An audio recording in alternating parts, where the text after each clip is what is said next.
Hey, and welcome to the Deep Dive. Great to be here. Today, the topic that really jumped out is attitude. More specifically, attitude and attitude change. It's a huge concept in social psychology, right?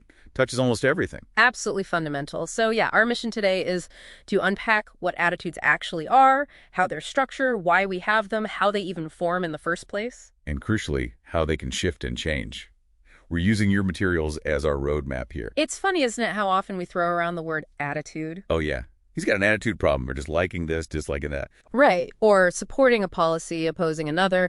Your sources had some great examples, liking a person named Rohan, how you feel about dogs, or bigger things like capital punishment, or atomic non-proliferation. It's everywhere. So common. But, okay, how do social psychologists pin it down? I'm guessing it's a bit more technical than just saying you like something. Definitely. There's a classic, really influential definition from way back Gordon Allport in 1935. Okay, what did he say? He called it a mental and neural state of readiness, organized through experience, exerting a directive or dynamic influence upon the individual's response to all objects and situations with which it is related. Whoa, okay.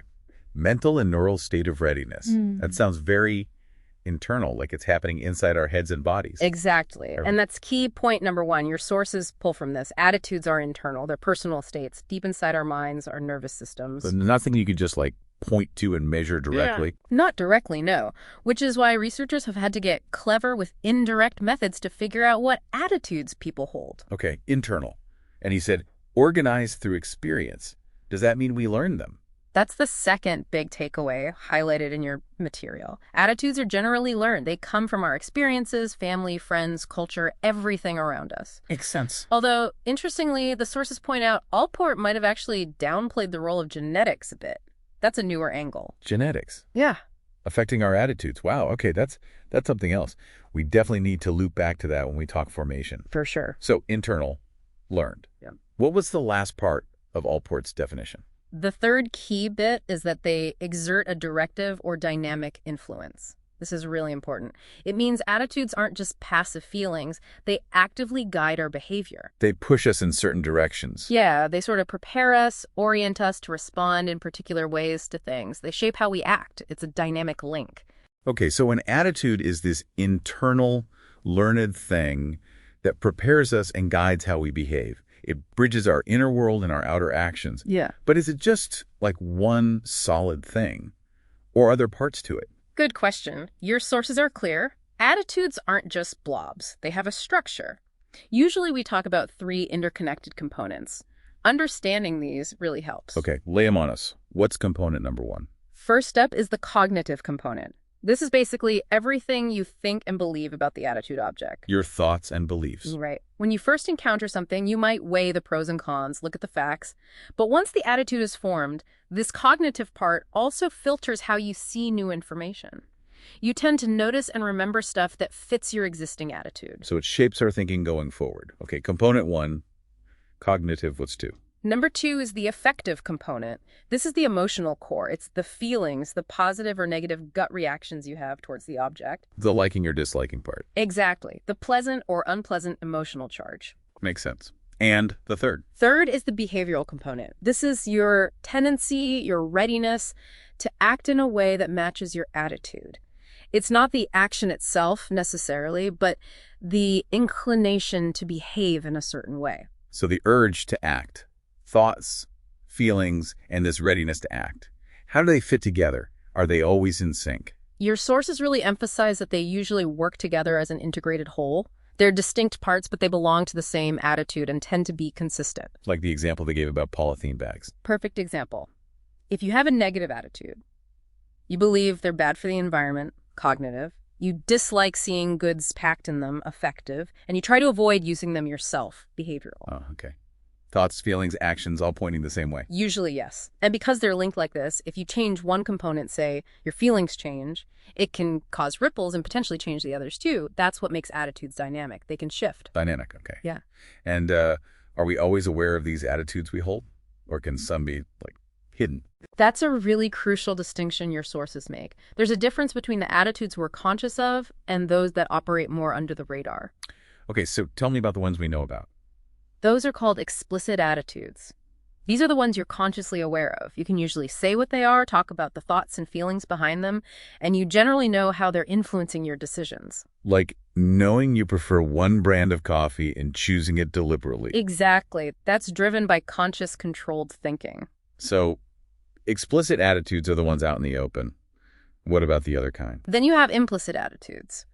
These operate at a much less conscious level. They get activated automatically, almost like a reflex, and they can shape your behavior without you even realizing it. Whoa, so they're pulling strings behind the scenes. Kind of, yeah. They function below the level of conscious awareness, and there's this interesting idea called the dual attitudes model. Dual attitudes? Yeah, from Wilson, Lindsay, and Schooler back in 2000. Their model suggests that when you form a new attitude, an explicit one, the old attitude doesn't just vanish. It might stick around in your memory as an implicit attitude. So you could consciously think one way, but still have an older, maybe contradictory attitude lurking subconsciously. That's the idea, and research, like work by Petty and others mentioned in your sources, suggests that certain situations can prime or trigger these old implicit attitudes, making them pop out in your behavior, even if your explicit attitude is different. Huh. Like a hidden layer of influence. That's pretty mind-bending. Complexity, for sure. Okay, so attitudes have structure. They can be explicit or implicit. Yeah. But why? Why do we even bother having attitudes? What's their purpose for us? That's a great question. Your sources, referencing Katz's work from 1960, explain that attitudes aren't just random. They serve really important functions for us as individuals. Once formed, they tend to stick around, sometimes for life, and can become part of who we are. So they're useful tools, not just reactions. What kind of jobs do they do for us? Well, one key function is adaptive or instrumental. Basically, it helps us navigate the world efficiently. We tend to develop positive attitudes toward things that reward us. Like things that feel good or help us out? Exactly. And negative attitudes towards things that punish us or get in our way. It's a basic approach-avoid system. Your sources mention learning socially acceptable views because you get rewarded for holding them. Helps us get the good stuff and avoid the bad. Makes sense. What else? Another big one is the knowledge function. Think about how complex the world is. Attitudes act like mental shortcuts, like filing cabinets. How so? They help us categorize people, events, situations quickly. We don't have to analyze everything from scratch every single time. They provide a framework for understanding, even if it's sometimes oversimplified. Stereotypes, for example, are mentioned as serving this function, offering a quick, though often inaccurate, way to process information about a group. A way to organize the flood of information, even if it's not always accurate. Okay, what other functions? There's the self-expressive function. Our attitudes help define who we are. By expressing our attitudes, we communicate our core values, reinforce our self-image, and signal our identification with certain groups. We tend to gravitate towards attitudes that feel consistent with our sense of self. Expressing them kind of shores up that identity. So using attitudes to say, this is me, this is what I stand for. Precisely. And one more function mentioned is the ego defensive function. Ego defensive. Sounds like protecting ourselves. It is. Sometimes we hold attitudes to protect our self-esteem or to justify actions that might make us feel guilty. Your sources connect this to defense mechanisms from psychoanalytic theory, like denial or rationalization. Like blaming the ref after losing a game, as the source mentioned. Exactly. Holding the attitude the referee was biased protects your ego from the sting of defeat, rather than admitting maybe you just didn't play well enough. Okay, using attitudes as a shield for our self-worth. So adaptive, knowledge, self-expression, ego defense. No wonder attitudes feel so important and sometimes hard to change. They're doing a lot of work for us. They really are. Yeah. Which leads us right into the next big question your sources tackle. How do we get these attitudes in the first place? How are they formed? Yeah, where do they come from? Attitude formation is a huge part of how we become socialized. It happens through a whole range of processes, drawing on learning and experience. Okay, let's walk through some of the main ways your sources highlight. One really interesting one is called mere exposure. Mere exposure. Just being around something. Pretty much. Research by Zajanc back in '68 showed that simply being exposed to something repeatedly, even things with no meaning, like nonsense syllables or unfamiliar symbols, tends to make people feel more positively towards it over time. Just seeing it again and again makes you like it more. So familiarity doesn't breed contempt, necessarily? Apparently not, at least initially. It's a principle used heavily in advertising, right? Repeat the slogan, show the logo. Build that positive feeling through familiarity. Exactly. Though your sources add some important caveats based on leader research, it seems most effective for things that are initially neutral or maybe slightly positive. Okay. And it works best if the exposure isn't just constant bombardment, but maybe more spaced out. And too much exposure can actually backfire sometimes. Nuances are always important. Okay, so mere exposure is one way. What about more direct routes? Personal experience is obviously a huge one. Direct, powerful encounters can forge very strong attitudes, or even completely flip existing ones. Like the example in the source about the atomic bombing. Exactly. Experiencing something like that directly would undoubtedly create incredibly strong, lasting attitudes. And attitudes formed through direct experience are often held very firmly and are quite resistant to change. A major life event can really cement an attitude. What about learning by association? Like Pavlov's dogs. Spot on. That's classical conditioning. This is where you learn to associate a neutral thing with something that naturally causes a reaction. Eventually, the neutral thing starts causing the reaction on its own. So like in advertising, if they constantly show a car with, I don't know, exciting, happy scenes, you might start associating the car itself with excitement. That's the goal. Pair the brand, neutral stimulus, with something that evokes positive feelings, like a celebrity endorsement or beautiful imagery, and hope the positive feelings transfer to the brand. Makes sense. Your sources even mention this can happen subliminally below conscious awareness. Research by Krosnick and colleagues showed effects even when people weren't aware they'd seen the paired stimuli. Oh, wow. Conditioning happening without me even noticing. A little creepy. It is powerful stuff. Okay, what about learning based on rewards and punishments? That takes us to operant conditioning, drawing on Skinner's work. Here, attitudes themselves are seen almost like behaviors. If expressing a certain attitude leads to a positive consequence, a reward, you're more likely to hold and express that attitude. Like getting praised by your parents for agreeing with their political views. Exactly. Or fitting in with your friends. Conversely, if expressing an attitude leads to punishment or disapproval, you're less likely to hold it. Family, peers, school, work, they all use rewards and punishments, subtle or not, to shape attitudes. So we learn attitudes that help us get along and get rewarded in our social circles. Pretty much. Your sources mention research showing how people might even shift their existing attitudes when they join a new social network to better fit in and maximize those social rewards. Adapting our views to the group. What about just watching other people? That's observational learning or modeling associated with Bandura. We learn a lot simply by watching others, parents, peers, media figures, and observing their attitudes and behaviors. So if my parents consistently show negative attitudes towards a certain group, I might just absorb that by watching them. It's a very common way attitudes, especially social ones, are transmitted across generations or within peer groups. And tied into that, isn't there something about comparing ourselves to others? Yes, social comparison, an idea from Festinger, especially for attitudes where there's no objective right or wrong answer, like opinions on music or politics. We look to others to figure out if our own attitudes are correct or socially acceptable. We check if our views line up with people we trust or respect. Exactly. And specifically, we compare ourselves to our reference groups, as Turner pointed out. These are the groups we identify with. The us. The people whose opinions matter most to us. Right. We want to feel similar to them, and disagreement can feel uncomfortable. So we often adjust our attitudes to align with our important reference groups. Okay, that covers a lot of learning. Exposure, experience, conditioning, rewards, watching, comparing. But you mentioned genetics earlier. How does that fit in? Yeah, that's the really intriguing newer piece your sources bring in, referencing work like Tesser's from 1993. It suggests some attitudes, especially strongly held ones, might have a genetic basis. How can they tell? Mostly through twin studies. They compare identical twins who share 100% of their genes with fraternal twins who share about 50%, like regular siblings. Identical twins tend to show more similarity in certain attitudes than fraternal twins. Okay. And even more striking, identical twins raised in different environments still show surprising similarities in some attitudes, suggesting it's not just shared upbringing. Wow. So it's not like there's this specific gene for liking dogs, but maybe. Exactly. It's likely more about genetically influenced predispositions, things like temperament, personality traits, perhaps even basic sensory preferences that might make someone more inclined to develop certain attitudes through their experiences. It's an interaction, not destiny. Fascinating. So attitudes come from this complex brew of experiences. learning, social factors, and maybe even some underlying genetic nudges. That's a lot shaping us. It really is, but the story doesn't end there. Attitudes, even strongly formed ones, aren't set in stone. They can change. Right, attitude change.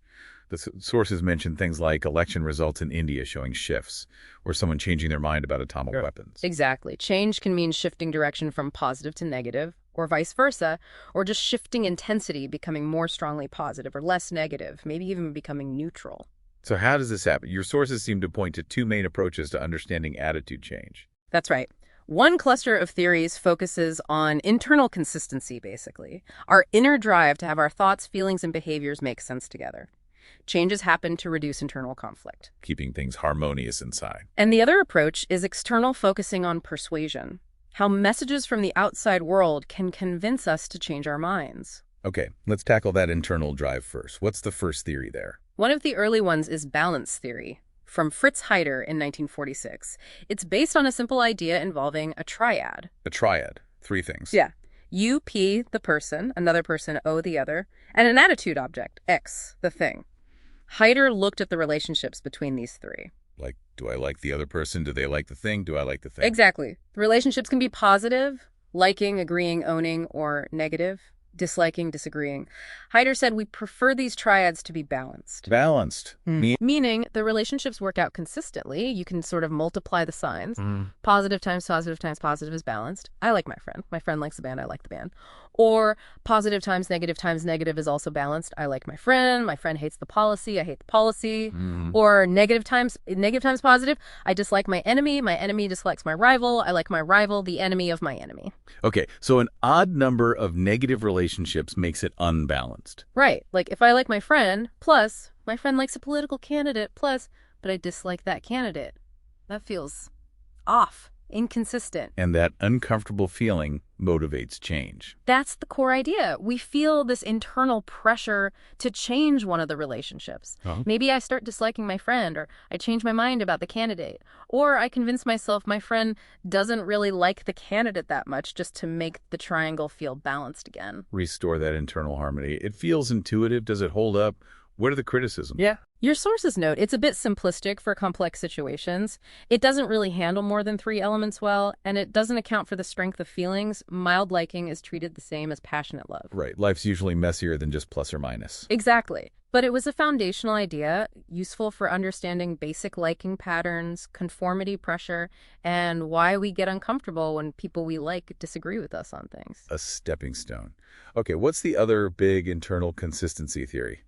The one about discomfort. Now we get to cognitive dissonance theory. This is a huge word, developed by Leon Festinger in 1957. I've definitely heard of this one. It's incredibly influential. The basic idea is that we feel uncomfortable, experience dissonance when we hold two or more cognitions, beliefs, attitudes, awareness of our own behavior that are psychologically inconsistent. Like the classic smoking example. I smoke cigarettes. Behavior cognition. Clashes with smoking causes cancer. Belief cognition. Perfect example. That clash creates an unpleasant state of tension. Festinger argued this dissonance acts like a powerful internal drive, motivating us to reduce the discomfort and restore consistency. The stronger the clash, the more motivated we are to fix it. Precisely. So how do we fix it? How do we reduce that dissonance? Your sources mention three main ways. Right. The first, maybe most fundamental, is to change beliefs or attitudes. You could change one of the clashing cognitions. The smoker could decide, well, the evidence linking smoking to cancer isn't really that strong. Downplay the risk. But changing core beliefs can be hard, right? Very hard, especially if they're important to us. So this might be less common unless the dissonance is really intense. Okay, what's strategy number 2? Change behavior. This seems the most logical in some ways. If your behavior clashes with your beliefs, stop the behavior. The smoker could quit smoking, dissonance resolved. Stop doing the inconsistent thing. Makes sense. And the third way? This one is fascinating. Change perception of behavior.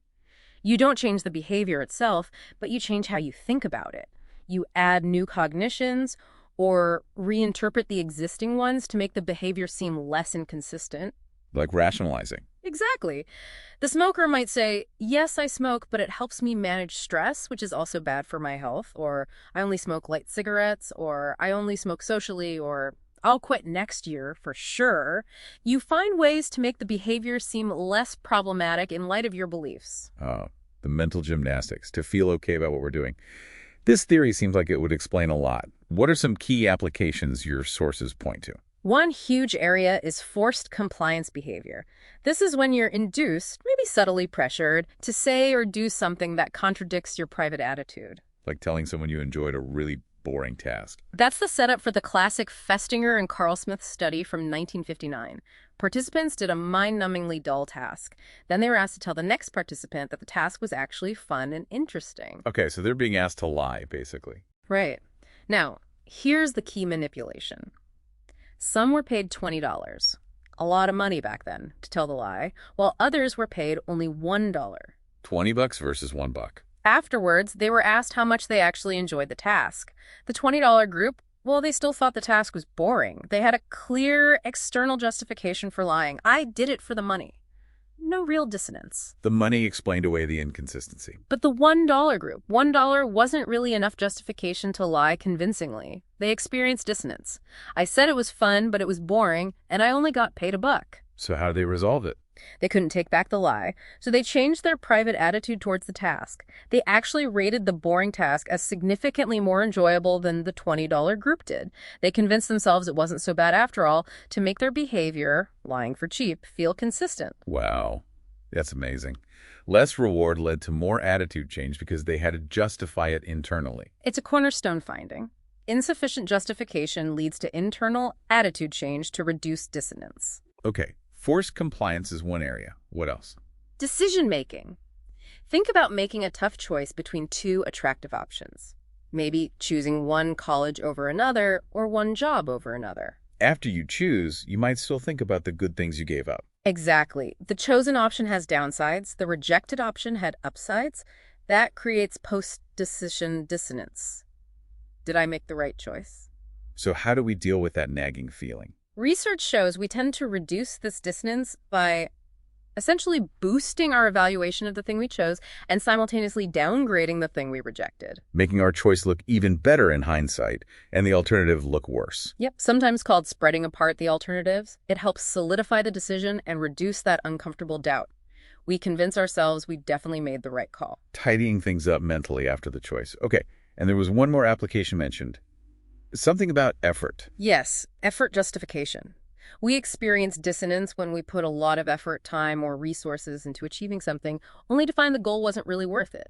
Like going through a really difficult, maybe embarrassing initiation to join a club. And then discovering the club meetings are incredibly dull. That's the exact scenario explored in another classic study by Aronson and Mills in 1959. What did they find? They had women go through either a severe, embarrassing initiation or a mild, easy one to join a discussion group about sex. Turns out, the discussion was deliberately made to be incredibly boring and trivial. Okay. The women who went through the severe initiation rated the boring discussion group and its members as significantly more interesting and valuable than those who went through the mild initiation. They had to justify the awful initiation by convincing themselves the boring group was actually great. Precisely. I wouldn't have put myself through that ordeal for something worthless. Therefore, this group must actually be pretty worthwhile. They changed their attitude toward the group to justify the effort they expended. The more effort we put in, the more we need to believe the goal was worth it. Wow. Forced compliance, decision-making, effort justification. Dissonance theory really unpacks a lot about how our internal need for consistency can drive attitude change. It's a very powerful framework for understanding changes driven from within. Now, your sources also flag that other major pathway to attitude change, the external approach, which is all about persuasion. Right, persuasion. This feels more like what we usually think of when we talk about changing someone's mind, using arguments, appeals, messages from outside. Exactly. And the materials you provided mention that this involves looking at things like dual process models, how we process persuasive messages, sometimes thoughtfully, sometimes more automatically. Like the difference between carefully analyzing an argument versus just being swayed by a celebrity endorsement. That kind of thing, yes. It also involves factors that influence persuasion, characteristics of the source, who's talking, the message, what's being said, and the audience who's listening, and also how people resist persuasive attempts. The whole architecture of how influence works. Right. But it's important we note, based specifically on the sources you provided for this deep dive, the detailed content on these external persuasion mechanisms seems limited. We see the headings, the concepts are named. But the deep dive into the specific models, factors, and resistance strategies isn't fully fleshed out in this particular set of materials. Correct. So our exploration based on this stack gives us a really solid grounding in attitude basics, formation, and especially the internal drivers of change like consistency and dissonance. But the external persuasion side is more of a pointer here, an area mentioned but not detailed in these specific sources. Good to be clear about the scope based on the input. Absolutely. And even with that scope, we've covered a lot of ground based on your sources. We started with the fundamental definition, saw attitudes aren't simple but have cognitive, affective, and behavioral parts. We looked at the difference between the attitudes we know we have, the explicit ones, and those hidden implicit ones. Then we explored why we have them, those crucial functions. Adaptive, knowledge, self-expression, even ego defense. And dug into how they form. Through sheer exposure, personal impact, classical and operant conditioning watching others, social comparison, and even that surprising hint of genetic influence. And then we really dove into attitude change, driven by that internal need for consistency, exploring balance theory and getting deep into cognitive dissonance, seeing how phenomena like justifying lies for $1, making peace with tough decisions, and valuing things we suffered for can all be understood through this lens. It really provides a structured way to think about this core concept that runs through so much of our daily lives, all drawn directly from the material you provided. It's like getting the key insights without having to wade through everything yourself. That's the goal. And it definitely leaves you, the listener, with some things to chew on, doesn't it? Thinking about your own strongly held attitudes. How aware are you really of all those forces we discussed? The mere exposure, the rewards you got, the groups you compared yourself to, maybe even those subtle predispositions? How much of that shaped what you believe today? And maybe reflect on that feeling of dissonance. When have you felt that internal clash between what you believe and what you did? Did you change your behavior? Or did you perhaps find yourself rationalizing, changing how you perceive the action to make it fit? It's fascinating to realize these powerful psychological currents are constantly shaping our inner world and our decisions, often just below the surface.